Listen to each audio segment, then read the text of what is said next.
right, brothers and sisters. You are listening to Tenacious Recovery, the podcast. We are coming in live from beautiful downtown York, Pennsylvania. Absolutely. My name is Vinny. I'm an alcoholic and an addict. And I'm Sam. I'm an alcoholic and an addict. Forrest, who are you? I'm Forrest, and I'm an addict. My man. Nice to meet you, brother. Welcome to the nice. podcast. Thanks for coming out so late. So nice happy to to meet you have you guys. on. You are our very first punk rock lead guitarist in a well-known band, and we're really, really happy to have you. We try to have people on from all different genres and religions and whatever your employment is, like everything. You're our first heavy metal or Dude, we've punk had rock a mummer, guitarist. We've had a healer. Like We had a minister. We had a holistic healer. We've had a holistic healer. We've had a cheesesteak place owner. Oh yeah, that's right. I forgot. So you're our first host. We've had it punk all. rock lead guitarist, and I'm sure you got a storied past with that, whole lead guitarist kind of thing. But why don't you tell us who you are? Go back as far as you want. Yeah, so I'm Forrest, born and raised here in York, Pennsylvania. You're from. That's gonna be one of my questions. yeah. You're from out here. Yeah, I'm from here. I did move away to like the DC area for like 7 years for work back in the day. But yeah, I've been back here, I guess, like 15 years. Wow. Okay. Yeah, so I guess where to start would be, well, I always like to say when I share that, like, since I am born and raised from here, you hear people doing like the geographical change a lot and stuff when it comes to recovery. Yeah. And I just like to point out that, I used everywhere here. I copped in like every parking lot. There's like a drug association with like a lot of the stuff, but just to say that like the geographical change it's not necessarily a bad idea for some people, but like I don't think it's necessary. Like if I can get clean and stay clean in my hometown, then I think anybody can. Yeah, there was like a big point in time where everyone was like, "You need to go to Florida to get sober." Yeah, and I don't know if that worked That's out too garbage. well No, for it a lot doesn't of work people. It worked quite Yeah. the opposite. And then I actually got clean in Florida. Yeah. I spent 27 days there and came home. I You didn't went to live there. treatment there, I was yeah. only in treatment there. Right. Because You like got I'm not a sober- huge. but you got sober in South Philly, where you're from. I basically got sober in Yeah. South Philly. The South Yeah. Philly group. I'm talking about people that go to Florida and like stay down live there for 5 years. There's That's some really good what do you mean? recovery down there too. Unbelievable. If you're in it. If not, you're going to have a problem. A guy and I were talking the other day, and he said, Florida's like summer camp for getting sober. He's like, you can go down there and just stay there and go to meetings and live like you're like 22 years old forever. Exactly. But what he told me was what eventually happens is that these guys, they like stay roommates till they're like 30, and they like go to meetings, and they like don't like really grow up. You know what I mean? They just kind of like stay in that 90-day of sobriety like mindset, that recovery house mentality forever. But enough, I'm rambling. Go That's ahead. cool though. Yeah. I mean, did you get clean around here, or did you have to go away and come back? Well, why don't you tell me where it started? Go all the Yeah, way. so let's let's go all the go way back. I guess, I mean, once I got clean, I started examining my childhood and like looking back, I start seeing those addictive behaviors as a young kid. Like, I can remember stealing when I was like 5 years old, starting to smoke cigarettes at like 12, taking cigarettes to school in 5th grade in my backpack. Just stuff that like at the time seemed normal, or I didn't really think about it. Right. But looking back on it, it's like, and also having a kid and thinking about her as a 5th grader and doing that kind of stuff. And I was like smoking weed in 6th grade and just starting to experiment with that stuff. And like, she would never do any of that kind of stuff. And she's like, I was just like, wow, I was like just a little kid when I was doing that. And it's pretty weird. And I think a lot of it, those behaviors was like, I like the feeling of getting away with something. And Yeah, just that's all part of it. yeah, that part of the behavior. anti-authority. Yeah, there's something about the rush. It's not even necessarily that I wanted to like steal. It was like that getting away with it, not getting caught. was the knowing rush. something Yeah. that other people didn't know. The secret, the secretivity of using was like a big part of it for my whole using career. But yeah, like I said, I started smoking weed in like 6th grade, and a lot of that too, I think, was like that chameleon thing, because like right around that time was like Cypress Hill, Dr. Dre, The Chronic. Like smoking weed was very like, there was like pot leaves everywhere. Yeah, My friends and I exactly. used to draw pot leaves They on kind of stuff. made it like It was like a headshot. it went era, main. dude. It was like Yeah. mainstream. It was easy to wear a shirt with a leaf on it. Yeah, you it know just what I mean? seemed Like, so cool, Yeah. and like they normalized it, definitely. yeah, so that's kind of where it started, and that was like raiding people's parents' liquor cabinets and just experimenting with that kind of stuff. Then yeah, like when I was in high school, I didn't really do too much. Like I was dating a girl who was like quote unquote straight edge. So Nice. I kind of did that. Again, it was like the chameleon type thing, and like You were straight edge through high school? kind of, That's yeah. not a bad like, thing. No, it's not bad for sure. Like, and there was a lot of stuff going on in my high school that I really wasn't aware of. Like, kids getting into heroin and shit. And like, we live. What year is this, if you don't mind? This me is asking? like late '90s. Like, I Okay. graduated in '99. Okay. So, when we were like live close to Baltimore, where I grew up, like I actually grew up in Southern York County. So Baltimore's like a 40-minute drive from where I grew up. So Yeah, like, that's your ground. Yeah. yeah. I spent some dangerous time in spot. Patterson Park, brother. Yeah. Yeah, I've been over there. I know how that goes. Yeah, so I guess I did, graduated high school, went off to college, and as soon as I was like leaving home, that's when I started smoking weed again. That relationship with that girl ended. Went to college, started like I was never much of a drinker, honestly, but I did it. I never really liked it that much. I was like but even like looking back on like my weed smoking behaviors was like wake up in the morning, it's the first thing I do. Gotta stay high all day. Gotta use till it's gone. It's like very addictive. And like when I was in that, I didn't see that, of course. That's the but behavior. yeah, that obsession and compulsion. And yeah, like I didn't do good in school. I ended up getting kicked out for having a bong made out of a Juicy Juice bottle. Forgot about Juicy Juice. Yeah, right. And like my mom was pissed. Like this is when I started having like some consequences. Where but did you go to college, if you don't mind me asking? That was at Shippensburg in Pennsylvania. Shippensburg, yeah. So I got kicked out of there, and still nothing clicked. It was like, fuck authority, Right. like there's stupid rules, like, that mentality. And my mom, of course, was pissed off that I lost my tuition, I lost my grades, and I ended up coming back home.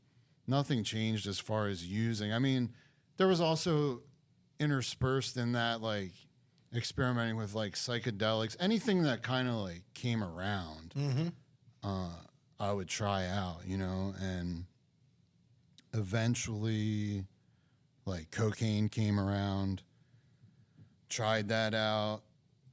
Well, so then I ended up going to York College, and I ended up moving into a house with like 5 other dudes. It was a 5-bedroom row house in the city, and all of us did drugs, partied, whatever. So the ensuing years got a little crazy, and yeah, so first started doing cocaine and like fell in love with that, and then there's a progression with that. Like it was every Friday night, then it was all weekend, then it was throughout the week, then it was stealing money out of the cash register at work so I could buy more. You know what I mean? Just that, the progression. Gets worse and worse. Yeah. Does. And I mean, I was having fun. You know, I mean, I was young, having fun. We were all like partying, whatever. But Well, it feels normal. yeah, It and it feels like it's- wasn't like We super think fun. we were having fun at the time. Yeah, in it seemed like that. And then yeah, eventually that led to me getting introduced to OxyContin, and I'm like pretty much like the classic OxyContin. What year is this? This would have been like, I'm bad with years. This would have been You're like talking pre-05. yeah, early 2000s. Oh, yeah, that's big. That's 2000 when He you was were buying born. Oxy 80s for $10 a piece. Well, I don't think I ever got hooked up that good, but Because when I hear years and I think about this, like I was doing Oxy 80s in like 2008, 9. You know what I mean? And that was the tail end, and they were expensive. They were $80 a piece. I used to get them actually in Baltimore. Ironically, I would get 5 for $100, and everyone I knew thought that was the coolest thing ever. But then I hear some stories about guys buying Oxy 80s, which if you did an Oxy 80 right now, it would kill you. You know what I mean? Like Absolutely. I would die for $10, which is just blows my mind. yeah, that we was weren't so getting readily them quite that available cheap. to a generation. You know? Yeah, it was a wild time, like looking back on it with, you know, corrupt doctors and people selling them everywhere and doctor shopping and They almost wiped out a generation if you think about it. oh, well they did. I Yeah, think they did, They're dude. still actually, they did. you know, kind of being wiped out, but through a different drug. They're not oxys anymore, but they progressed onto the stronger stuff. They got. I mean, listen. I think about it all. Like all my friends are dead. I'm a millennial. All my friends are dead. You Yeah. know what I mean? Yeah, I have a lot of dead friends myself. You know for what I sure, mean? so. Like, and there's one place to blame for it. Like, there's one company. You've seen the documentaries about sure. like, the doctor in New Orleans and the shops down in Florida. Like, bro, they killed us off. And like, the more I think about it, the longer I stay sober and the older I get, like, that is wild. That is something that was just allowed to happen for what, the better half of like 20 years. Yeah, You know, absolutely. crazy.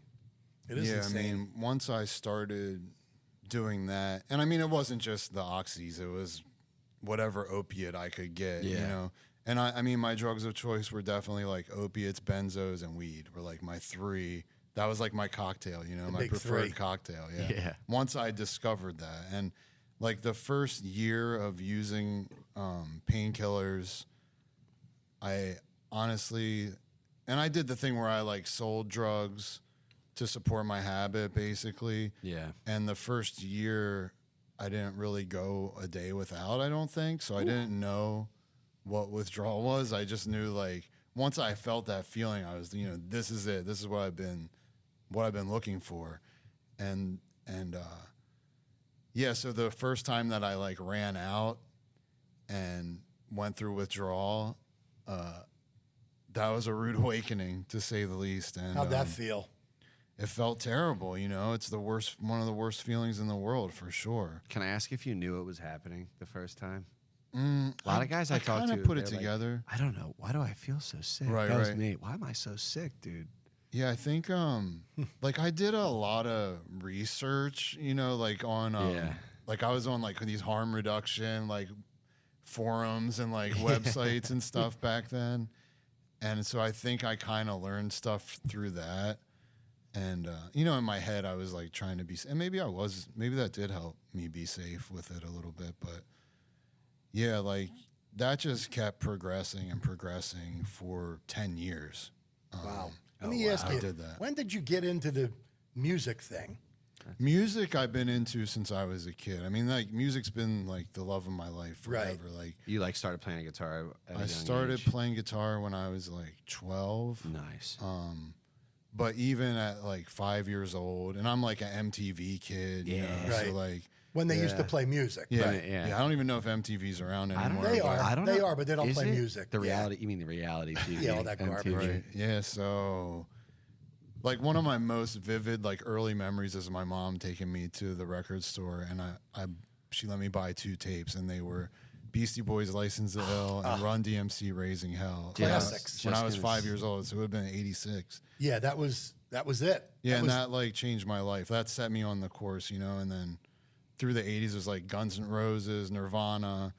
Nirvana changed the game for me. Oh, yeah. Absolutely. And like, yeah, that's what made me want to start playing guitar and stuff. And throughout high school, I played in bands, and Were you getting high when you were playing, or did you get high afterwards, or how'd that work? Like during high school, not really. Like we kind of had a crew of kids that didn't really.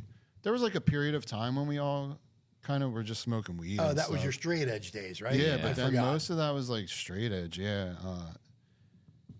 But yeah, like writing and recording music was always a big part. Even during college when I was using, I played in a band and I also played with another guy. But yeah, that was us all getting high together and playing music. And I guess Did you do like gigs on stage and stuff, or were you just jamming in the dorm room? No, we were playing gigs and stuff. Yeah, grew You've up been in the punk band rock culture scene forever. Yeah, grew up in the punk rock scene, going to shows, playing shows. Back in the day, it was a lot of like VFWs, Legion halls, fire departments, stuff like that. So That's cool. yeah, eventually, I guess somehow I made it through college. I graduated. I got a good job. I worked at XM Radio in DC, and that's when I moved down to that area. Nice. And the whole time, though, I was using and living the double life of like trying to, I was very secretive with my using, and nobody really ever had an intervention or confronted me about it. So I guess I was like successful. did they in You were that. probably hiding it pretty Did they good. know? I guess I hit it pretty good, but if I see pictures of myself, I was like, well, especially towards the end, I was like a skeleton, you know what I mean? Yeah. But if you showed up for work every day, there's no reason Yeah. for anybody to confront you, Yeah, I showed up for work, but high all day, every day, and probably smelling like weed and, dipping out to the car to get high, smoke weed, and then, try to cover it up with a cigarette. So you're just smelling like weed and cigarettes then. And I thought I I've was done that. slick and Right. nobody said anything. And, but at the same time, like I had a cool job, and I was working in this amazing building. It was like the advent of satellite radio. And I was working for the sports channels. I'm not really like a sports guy. And all this cool like music stuff was happening around me. And I also minored in music industry in college. So like that was the dream, was to work in the music industry, which isn't easy, especially if you're, it's a little easier if you live in like New York, LA, or Nashville or something Sure. like that. And it's probably changed so much now. Yeah. So, I was like working in this building. So I was a little like disgruntled, and I would apply to these jobs and then be like, oh, like they don't want to hire me.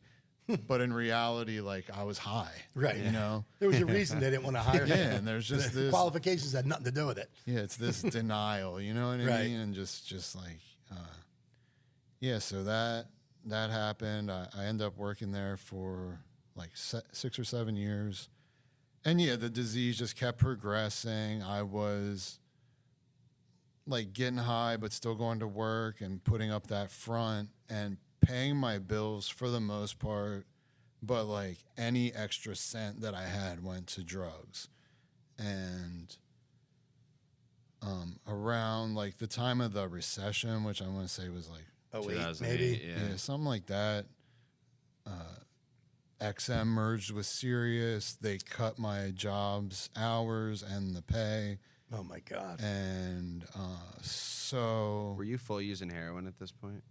No, not heroin. Not I mean, heroin. I used heroin if I couldn't find Yeah. pills. I never became an IV user, luckily. Yeah. Like I was very close to that at the end. I just like... Something inside of me just didn't let me do it. Like... Yeah. All right, Like good for actually, you. yeah, like I actually had, it's crazy looking back on it because I did have needles in the trunk of my car that I had stolen from my mom's house. In the back of your mind, you were probably thinking about it. I was getting That's- ready If you to. took them Suspicion. from your mother, I mean, I just knew that like once I crossed that line, I was going to die pretty much. And like, even though I kind of wanted to die, I didn't want to die at the same time. I don't know course. if that makes sense, absolutely. Yeah, so I don't know if I'm dragging my story on here No, too you're much, good. but You're I know good. I'm in the I'm thick of engaged. the... I really like that war you had story the works, part. but you never used them, because I have had like that mentality of, oh, if I ever like run out and I have enough empties, like I'll just take the empties and load it up and that'll be enough. But like that was also the catalyst moment that would have taken it to the next level. You know what I mean? Yeah. But it's such a like wild thought that like you prepared for that. while also a part of you like was committed not to doing it. I also you know? just knew it was financially more. yeah. I don't know what the word. No, it's financially more viable. Yeah, because I had a very high tolerance. You know what I mean? And I course. would buy like when I would get heroin, I would buy a lot of it, and it didn't really do anything when I snorted. It just kept me from being sick, and that's what my life became. You know, was just that trying not to be sick. Like Right. it wasn't fun. I wasn't getting high. There was nothing positive about it at all. I just needed it to function, or quote unquote function. And yeah, so I kept working. Like the job got kind of ruined. I ended up, well, through all this, I was lost a long-term relationship. You know, I have a history of like codependence, shocker, right? And being in long-term relationships, being alone for 2 months, being in another long-term relationship, that was like my pattern for a long time. And back in those days when I was like super toxic until they got sick of it, you know, and then I was the victim, felt like the victim, whatever. Of course. So yeah, there was that cycle, and I ended up meeting somebody. We were together for 2 months. She got pregnant. I thought this is gonna fix me, and let's start a family. And meanwhile, we didn't even know each other, you know? Right. So it didn't go exactly the way I planned it, but ultimately having my daughter was definitely a catalyst for me getting clean.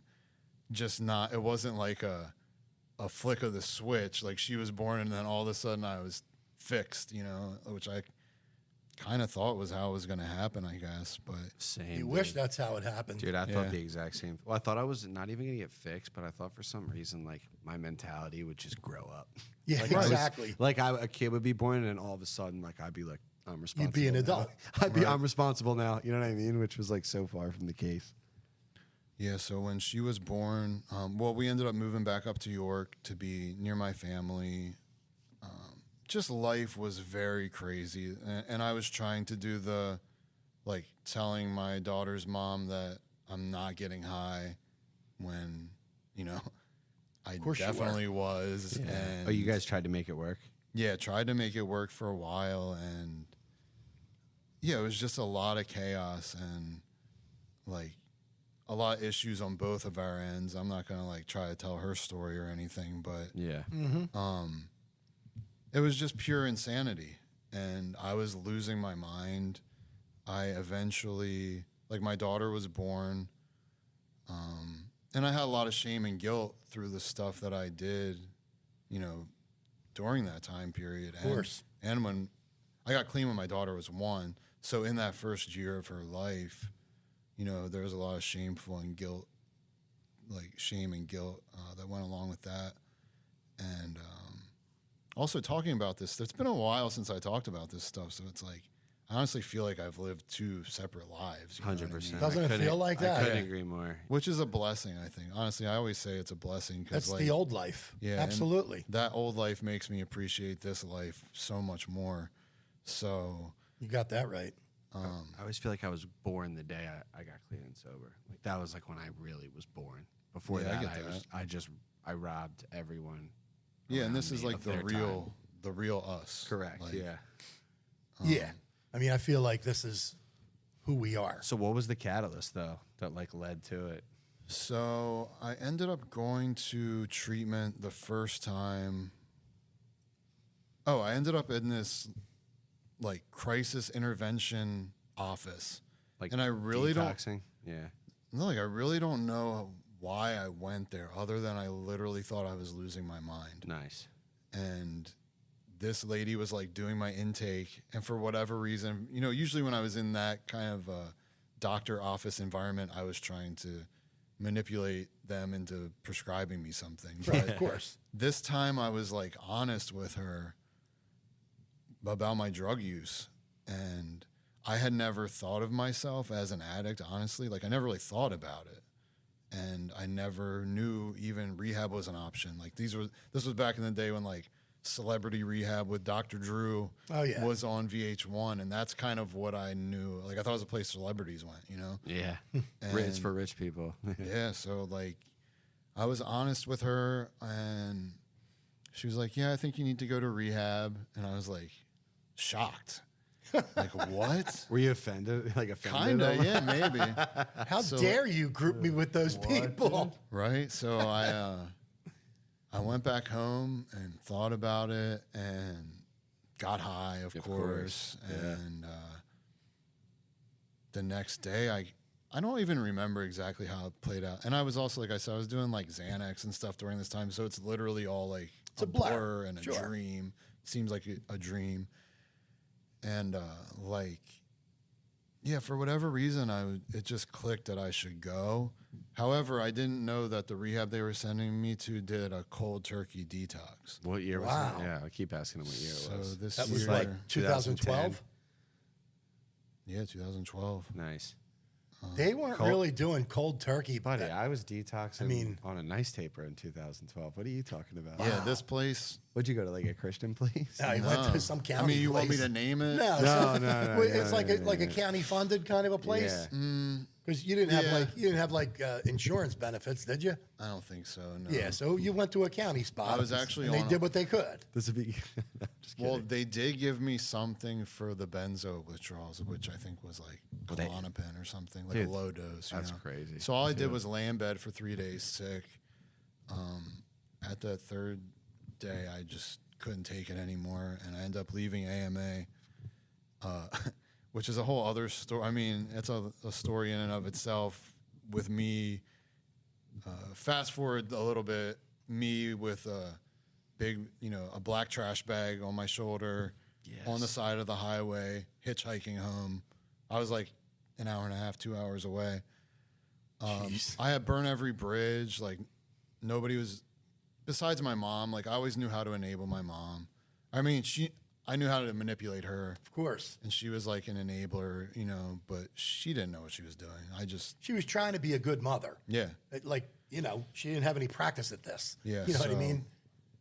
Like everybody in my family was telling her not to answer my calls. And so I ended up getting picked up by this guy who drove me back to York. Went right back to using for another month or two. And then I was just really at the end of the road at that point. And like I was on unemployment. The unemployment check hit the card. My daughter's mother would hide the debit card like in her purse and then hide her purse somewhere. I would wake up early in the morning. This was like my pattern. This is my life. Trying to You find went back it. to living with her. She let you come back. Yeah, we were living together like this whole time pretty much. Yeah. And yeah, so I would like do that. That was like my morning routine, trying to find the card, go get it. Yeah. The goal would be to get back before they woke up. To be able to Never take the money happened. You out. were doing that Yeah. early. Yeah, I was getting up like 5 a.m., you know what I mean? Whatever, like going. Okay. There's like so many stories, and I'm it was sure, just buddy. such a mess. And then I'd be sitting in a parking lot somewhere for 2 hours waiting, That was always what got you, was waiting on the dude at that Yeah. time of day, Yeah, it's for like, sure. That's what got you. If he was there on time, you could have got back home. He'd be like, I'll be Yeah, there in right. 15 minutes, 9:30 in the morning. right. Yeah, right. So, yeah, I always say, too, like, if I had all the time I spent sitting in parking lots back, I wish I had that time back. I wasted a lot of my life doing that. Sitting that kind in a of parking stuff. lot Sitting in parking waiting. lots, yeah. Yeah, just waiting. Sitting there sick. And, yeah, so there was this one day, and this is like surrender, the day I guess, like, For sure. or at least a first surrender happened, where the unemployment check hit. I kind of made the decision that I'm going to go spend all this money on drugs, and I'm either going to die or go to rehab. And like, I didn't even get high, I did everything, and it was a big disappointment. And I went and sat at my mom's house on a computer trying to find a place that had a bed, and I ended up going to treatment. And like, the first place that I went to treatment, all of the people that worked there, and I'm not trying to like talk smack on this, but they were all like kids with college degrees that didn't necessarily have the personal experience. Okay. Whereas this second treatment I went to was mostly people who had like 10, 15, 20 years clean. And something just clicked there that if they've been clean for that long, I should probably listen to what they have to say. And I started taking suggestions. Like, they didn't do a cold turkey detox. That's good. They made me get up and go to group. They didn't let me just lay in bed. And I started, you know, like participating in my recovery and like learning and listening. And yeah, something just clicked there. And even while I was there, I always thought I was going to be a guy who smoked weed for my whole life. Yeah, you weren't going to give that up. Yeah, I was like, or so you said. yeah, and I even luckily I did talk about it there though. And they were like, yeah, you probably shouldn't do that, you know, and I took their suggestions. They were also I'm an NA guy. They were very NA based. They had NA speakers coming, like the H&I people that came in there. Yeah, saved my life, man. Like, yeah, and that was one of. I had been introduced to NA through a guy. Like, the seed was planted while I was still using, but like maybe a year before I got clean, where this dude I know had moved away, and he had been gone for like 8 years, and he came back and he had been clean for like 6 years or something. And I was like, damn, you know what I mean? Like, I didn't know you could do that. yeah. And he was like, yeah, he asked me to go to a meeting with him. He's like, people are going to hug you. And I was like, that's pretty weird. And Yeah, big hug. you know, it's in a church basement, and I didn't understand spiritual versus religious and stuff like that. But when I went there, I liked listening to the stories. I identified, and it was definitely, looking back on it, the seed was planted then for sure. And yeah, so when I was in rehab, like, just these guys that would come in and guys and ladies that would come in and share their experience, strength, and hope with us. I just felt like I was at home. Cool. And I felt like I belonged for, you know, one of the first times. Found your tribe, yeah. Yeah. And For the first time, yeah. usually. Yeah. Well, he was a guy who used alone. That kind of makes sense, man. It seems like most of your journey getting high and using was primarily just you. You kind of kept that to yourself. It was a lot of that, and it was a lot of like, I don't want to share my drugs, you know what I mean? And I always like that like secretive thing of like, even if I did go hang out with people, I would do my thing first. So I was like, had that, like, Of course. I don't know how to explain it exactly, but yeah, I had that like You don't want to be like secret them. yeah, like It was a very I'm a little more to like, we might smoke yourselfness. weed together, but like, I'm more fucked up than you or something. Like, I don't know what it Yeah. was. You know what I mean? Like, I don't know. Yeah. Something weird like that. Some weird way of thinking. Plus, I was, you know, physically dependent on. Yeah, what did I you was ever think doing. that it was like a fear thing? Maybe you like just didn't want them to know exactly how deep the rabbit hole went with you. Yeah, for sure. Yeah. Yeah, there's something about that, and just the isolation of it, and yeah, ever since I was a kid, like I was saying, like there's that getting away with something, having like a secret life. Although at times that living that double life was stressful as hell. Trying to keep up that absolutely. front, like Yeah. it wore on me. Like, that's why I think I was really like losing my mind, really. But yeah, like when I was in treatment, like I said, something clicked. I took suggestions, and like the biggest ones were like chase recovery, like you chase drugs. Mm-hmm. Go to a meeting the first day you get out. Do a 90 and 90. Get a sponsor, a home group. Do step work, and like get in service. And like a lot of that stuff, I didn't really know what it meant. You know, go to a meeting, introduce yourself as a newcomer, get phone numbers and all that. And like, I didn't know what getting service meant or stuff, but I did go to meeting. Like, I went to a meeting the first day I got out. I don't remember what anybody said, but a lot of those same people are still in recovery here today, you know? From that first meeting. Yeah. And like, I remember them, and I remember them sharing. Like, I don't necessarily remember what they said, but I remember the identification. Like, that's just so key to me in my recovery, was like not feeling alone. Exactly. And that other people feel like the same way. And yeah, like for the chasing recovery like I chased drugs. I knew that I woke up every morning and chased drugs like first thing. Even if I tried to save something from the night before, like that usually didn't work out, you know? Yeah. And so I started going to the morning meeting. And luckily I was on unemployment still at this time when I first got clean. So I would go to the 9 a.m. meeting every day. I did IOP. That was another suggestion. Completed that. But like I would go, and I'd have that 3 days a week, but I'd do like the morning meeting, IOP, or the noon meeting, and then probably a meeting in the evening. So I easily did way over 90 and 90. Like, Yeah. I was like scared, you know what I mean? Like meetings felt safe. And What did fatherhood look like for you at this time? fatherhood was, I was taking my baby to meetings with me. No way.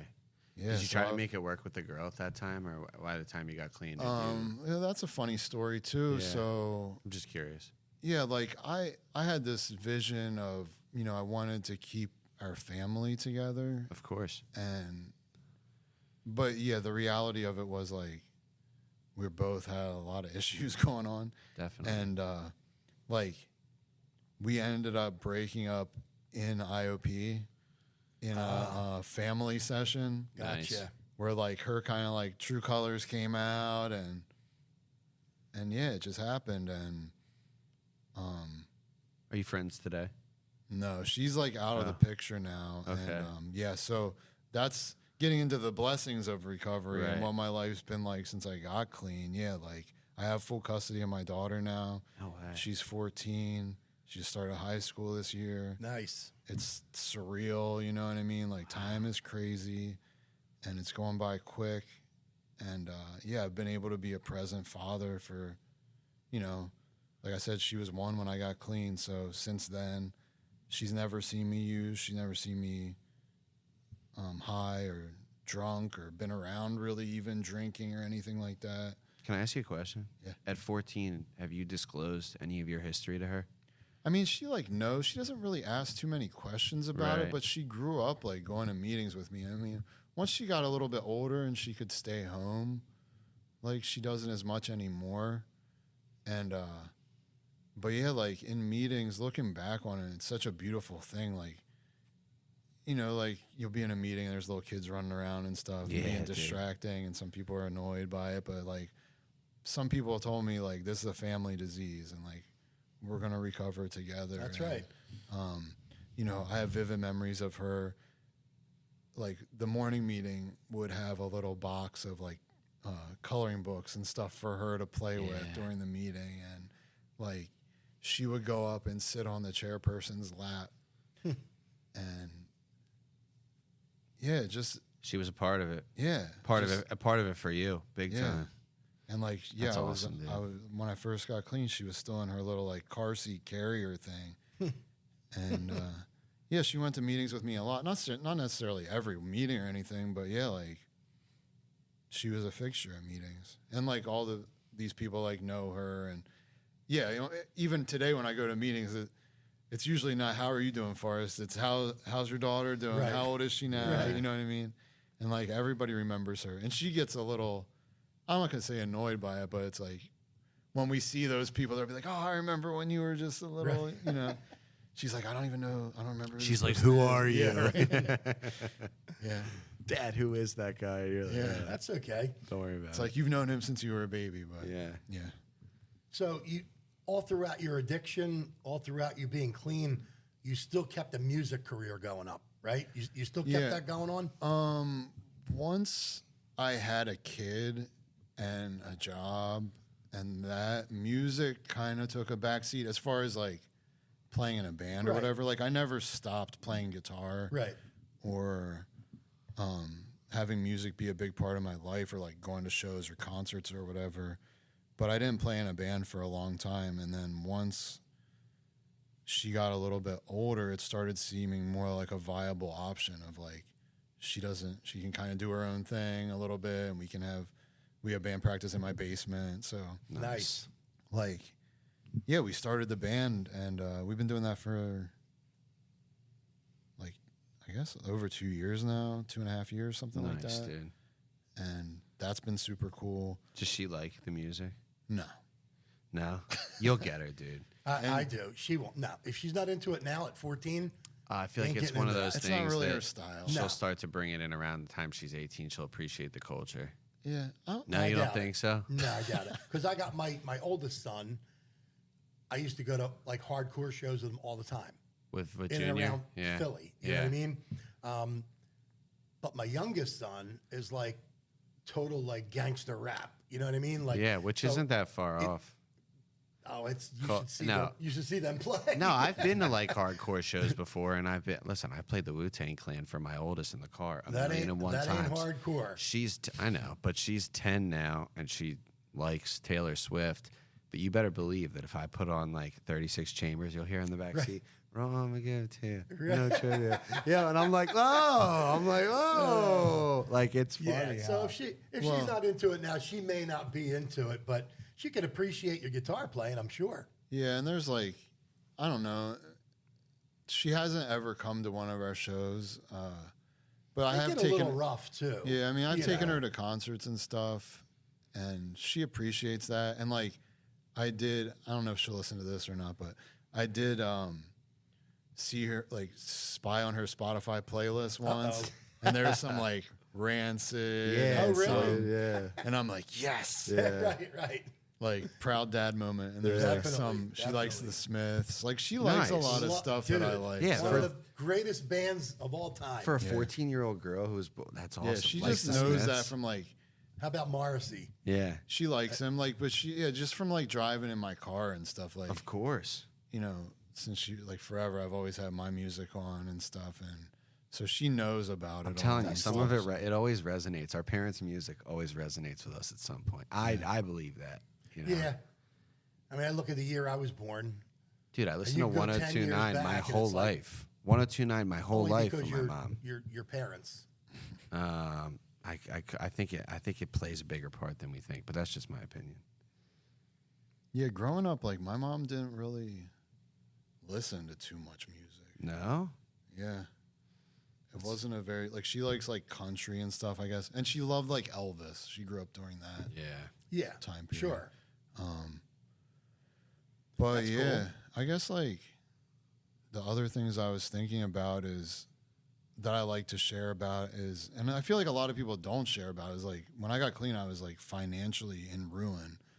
My big way to get money was credit card, cash advance, Nice. overdraft in bank accounts, not paying bills. That's pretty normal, pretty Yeah. standard for people like us. Yeah, so to like operate when I got that. clean, I was like in financial ruin, you know, and I didn't really see a way out of it. Like, and also when I worked in DC at XM, I was an independent contractor, so like I wasn't paying quarterly taxes. Oh my God. For 7 years, you know, so I owed the IRS a ton of money. I owed every, you know, possible utility company, phone company, like all that stuff. Verizon and AT&T. Yeah, all of it, same, you know, buddy. and Yeah. like every bank in the area, I had Yeah. an account overdrafted. You know what I mean? So it was just like a nightmare. And It almost makes you feel like using again because you don't see a way out. right, But You you, don't can see dig the your way point. out. right, yeah, You know? for sure. And yeah, like that's one of those things where you can just go fuck it, you know. The infamous last words. My sponsor always exactly. says, "Nothing good comes from fuck it." And, That's right. Nothing good comes after that. Yeah, Never. and that applies to anything. So now, anytime I'm thinking that, I'm like, you know, he's always in my head with something like that. Absolutely. With one of his little catchphrases or something. But yeah, like in NA, like I started meeting people that helped me through my situations. Like one of the first people I met had just gone through a custody battle with his daughter, and I was going through custody stuff with my daughter, and he like took me to the courthouse and to the law library, and we copied pages out of a book, and No he took me to way. the prothonotary to file this stuff that like a lawyer would have charged me like $3,000 Yeah, to do of or course. something. So That sounds like something out of a movie. A couple so of just NA like- guys head down to the library. They look it up. They're like, right. we're good. Yeah. and I'm just like, I don't know how he knows how Yeah. to do this, but That's awesome. you know, it's just like, wow, like maybe there is something to this. And that's like one addict helping another, you Yeah, know? it's called survival. We used to do that, survival. You know what I mean? Like now, he just did it at a library. he's like, my buddy needs something. I got to help him survive. We're going to look something up and hope it floats. Yeah, and he did. I met an accountant. He's still a good friend of mine in recovery, and I started taking his suggestions of how to my credit score is like in the 300s. Still now? No, then now it's 800. Now it's like 800. Good for you. Yeah. So, just to say that there's a way out of that stuff, man. And like I just took his advice, started building my credit up, started slowly paying stuff back. Getting on payment plans. I didn't get a tax return for the first 5 or 6 years or whatever. Yeah. I was clean. Sure. And eventually, I had always wanted to buy a house. I was able to buy a house. Yeah. When I was I measure things by how many years I had clean. Of course. I can't really say it was 2000 whatever. No. I was this years old. It's always when I have 5 years clean. Right. I started a business. Yeah. So I started a coffee truck business, and I've been doing that for 8 years. You have a coffee truck business? Yeah. So this is a they food say truck that with coffees? Yeah. Nice. So it's just some that's cool. I love lost that. dreams awakened. Well, when I type got stuff. sober, I had to work in a coffee shop. Yeah. Because I couldn't bartend anymore. And a big part of it for me was I could literally, all I knew how to do was step behind the bar. And I just couldn't do it. And I was out in the suburbs of Philly, and I got a job at this coffee shop. My fucking ego was telling me I was so much better than it. And that coffee shop kicked my ass up and down the street. Oh my God. And yeah. I fucking still go there almost every other weekend. And I fucking love that place. And I love those people. And I love coffee now because of it, Right. Yeah. Yeah, I had a humbling experience with my first job when I started working again. And I was still on unemployment, and I took a job at a local TV station because my background was in radio and stuff. Yeah. And for minimum wage as a crew person. Good Lord. And that was a big blow, but I was still getting the unemployment too. And I was in my mom's basement, and, my life was But that's how you put it all back together. yeah, I was putting it back together. It was the beginning stages. Looking back on Absolutely. it, it's man. That's how you do it. Yeah. When we're that deep, then you have to kind of humble yourself a little bit to kind of get your footing. Yeah. And you did that, and look at you now. Yeah, and even in that job, I worked my way up and eventually became a producer. I was producing the 5 o'clock news. Oh, nice, man. So, yeah, it was. That's really cool. It was cool. It you know was. what I mean? That's what they call a comeback story. You trudged the You know. road, brother. That's just Yeah. one of those things. I feel hearing about you making minimum wage, those early years of sobriety where all you have is a minimum wage life. Most of us have a ton of debt, right? Half of our income goes to that, and then the other half goes to a pack of Marlboro Reds, Oh, yeah. and maybe $1 in the basket, and you get your daughter a piece of candy at the store, and that's it. Then the week's over, and then you're on to the next pay period, and you do it again. You don't ever really acquire enough money to stand on your own 2 feet. But those years, those first 2, 3, 4 years I got clean and sober were the best fucking time of my life. That's where the gratitude comes from. You know what I mean? The gratitude comes from that climb up big time. And I think back to playing spades in a recovery house with the closest dudes I've ever had in my life, dude. Those years, they're the best, man. Yeah, I agree with that. They're got you that's back the on your time that feet, you're too. born, bro. Right. And you really have nothing. You really don't have anything. I It's didn't have a like car. reborn. I didn't have a car. I didn't own a car until I was 26 years old. I never could muster enough money to own a car or even hold down anything like that. You know what I mean? I walked places. I took the bus or the train, I had no concept of being able to do something like that.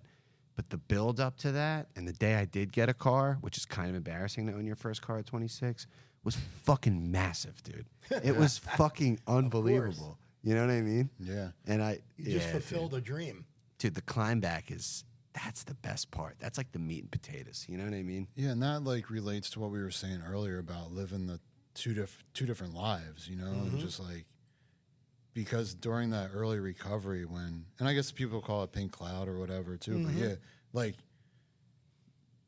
learning, realizing that I could get through challenging situations or just any situation or just life in general without getting high is like astonishing. You know what I mean? Like I got high before I did anything, or just to wake up in the morning, I had to get high. So like just learning that I don't need that, and like I can function and be successful and have these like little victories. It changed my life. It's such an anchor around your neck, having to wake up and you're X amount of dollars in the hole. Like you have to go out and make X amount of dollars to get you high, or at least normal, whatever. But it's when you look back and you think that was such an anchor around my neck, and now it's been lifted. I don't have to wake up early, 5 a.m., search for some debit card or what. Like I don't have to meet somebody in a parking lot, wait 4 hours for the guy because he's late, and wouldn't sit there suffering. That was all an anchor. That addiction was all an anchor around your neck that we don't deal with anymore. We're still addicted. We're still in the program. But we don't get up and do what we used to do, which was tough. I mean, it's like an anchor around your neck, man. Yeah, for sure. When you were saying a thing about like playing spades with your in your recovery house, like I brought back this memory I had of being in rehab and sitting in the cafeteria with some people that I met. At least two of those people are no longer with us. Definitely, yeah. And somebody cracked a joke, and we were all like laughing, like, you know, belly laughs, and couldn't stop. And in that moment, I was like, damn, like, I don't remember the last time I laughed like that. Yeah, like, the belly laughs. It had literally been years Yep. since I had laughed like that. Like, there was just such a realization of like, damn, like, you know, it's just like these years were just like. You were just existing. Yeah. It's almost like your basically. feet finally touch the ground again. Yeah. Absolutely. Yeah, man. So tell me about your band now.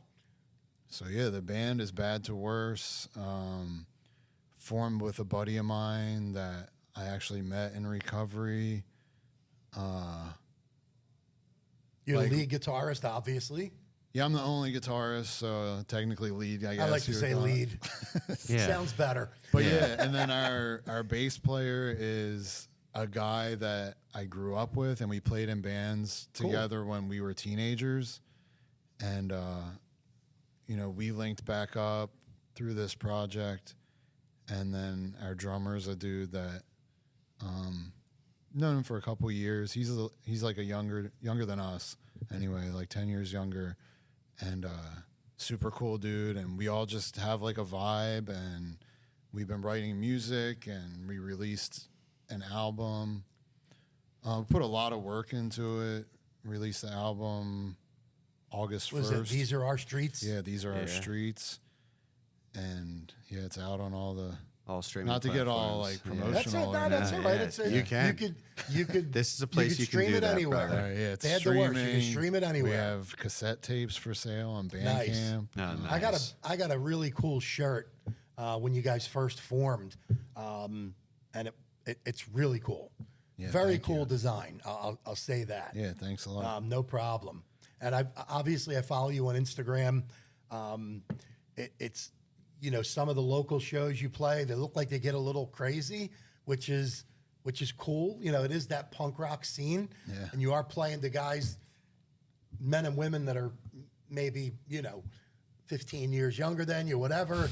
But it looks like Sometimes, everybody. It looks like everybody's having a blast. Yeah, And playing I'm- shows is like nothing compares to it. That's right. You know, I feel like I'm looking hardcore shows are such a vibe in a way that I Oh, couldn't yeah. describe. Yeah. I'm looking forward to when they get around to playing somewhere in Philly.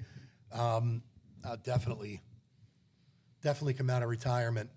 yeah, we did play in Philly, I guess like last winter. But I'm sure we'll be back, and we've gotten some offers in like Jersey and New York and stuff, but Cool. we weren't able to make it because of our schedules and everything. So we do have a bunch of shows coming up. We're like been writing new music. We have like 5 new songs pretty much written, and like a bunch of ideas, trying to get back in the studio again and just like keep the ball rolling forward. And yeah, it's been awesome. I mean, just to have that like release, I guess. Yeah. There's something about like another thing I learned in IOP was like mindfulness. And there's something to just going in the basement for 2 hours and playing music. And like for me as an addict or whatever other mental stuff I have going on, like my mind's racing a lot. So to be able to quiet that and just go in there and focus, and like I'm not really thinking about anything else. I'm in the moment. And yeah, there's nothing compares to that. It's a great feeling. Yeah. It's a great feel. You get to kind of Meditative. slow down a little bit. Right. Yeah. Finding your outlet is huge, whatever it is. Right, Absolutely. Yeah. For sure. Absolutely. So obviously none of the band members are, obviously I know who the founders are, you and your buddy. But everybody else in the band, they're kind of straight. Kind of, I mean, they're not, nobody's shooting heroin. No, no. Okay.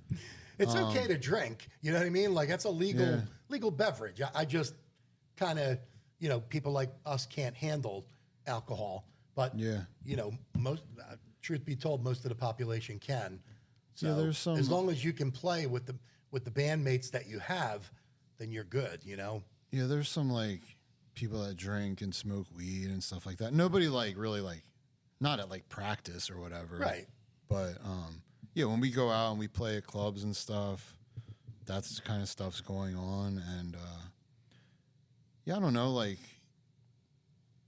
I'm not trying to say it doesn't, like I have no desire to, it just, nothing is appealing about any of that stuff to me anymore. I'm not saying I'm like drug proof or any of that kind of stuff. Like I understand how it works. That's you know a good what I mean? mindset. But yeah, it's just like, and drinking never really appealed to me anyway. Like, But you did it constantly.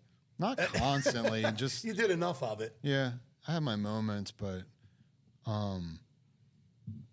yeah, the like weed being like super legal and everywhere nowadays. That's That's so different. it's been a little weird over the years to just smell weed everywhere. Like, But just, I love how you brought up like that Cypress Hill culture time, because like that was when even I smoked weed, like back when I was younger, what I would call grandma's boy culture. Right? God, Like, Cypress Hill. I was probably Yeah.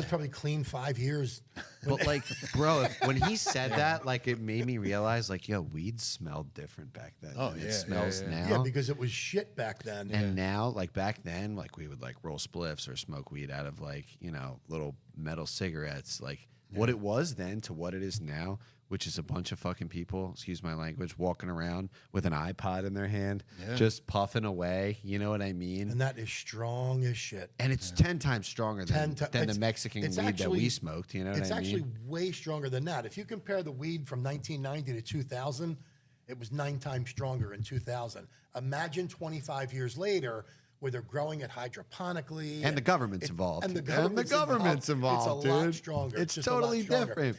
So when he brought up the weed culture, I was like, man, like I remember when like weed was like a cultural thing, and now it's, from my opinion and from my professional perspective, it's like breeding a new type of like mental health diagnosis. Oh, you know what I yeah, mean? for sure. It's so strong that you get that kind of psychosis. Yeah. It messes Oh, with dude, your brain. I see it every day. I see, you know, young people who vape weed all day around the clock, like losing their mind. You know what I mean? Yeah, Having and to I be think it's, psychiatrically It's hospitalized. not like it used to be. That's for sure. I think it's dangerous too because, you know, it's so like socially acceptable, one, and also people think that they're clean or sober or whatever, and they can still, you know, be California sober. I was just or going to whatever. say, we call call it. that California sober, Yeah, and it's which just is not, garbage.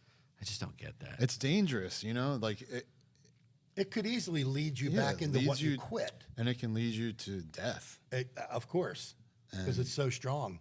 Yeah, so I don't know. But listen, man, we really, really enjoyed having you on.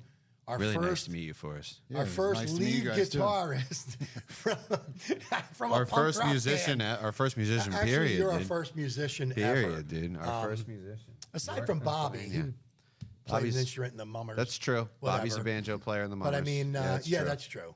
That was a good But catch you're, out of you, You're Ben. the first real. Bobby, I'm sorry, dude. Yeah, I'm if you sorry, hear Bob. this, yeah. Yeah, that Forrest is our first real I never seen the Mummers. It's Heavy always metal I've always rocker. wanted to go. Buddy, you have to I go. always I'll wanted tell to do you that. what, I had never a have. surprise party a few weeks ago that my was it? co-host Sam was invited to. The Mummers showed There up was a 5-piece Mummers set that showed up in his house. It's pretty crazy. Yeah. That's I may awesome. actually send you the video. It's about Okay. a 30-second video or whatever. I have one too. Or Yeah. a couple videos actually. They were a lot of fun. I was in that parade for a decade, but yeah, they were a lot of fun. You know, but yeah, you're our first real musician, and we really appreciate you telling your story.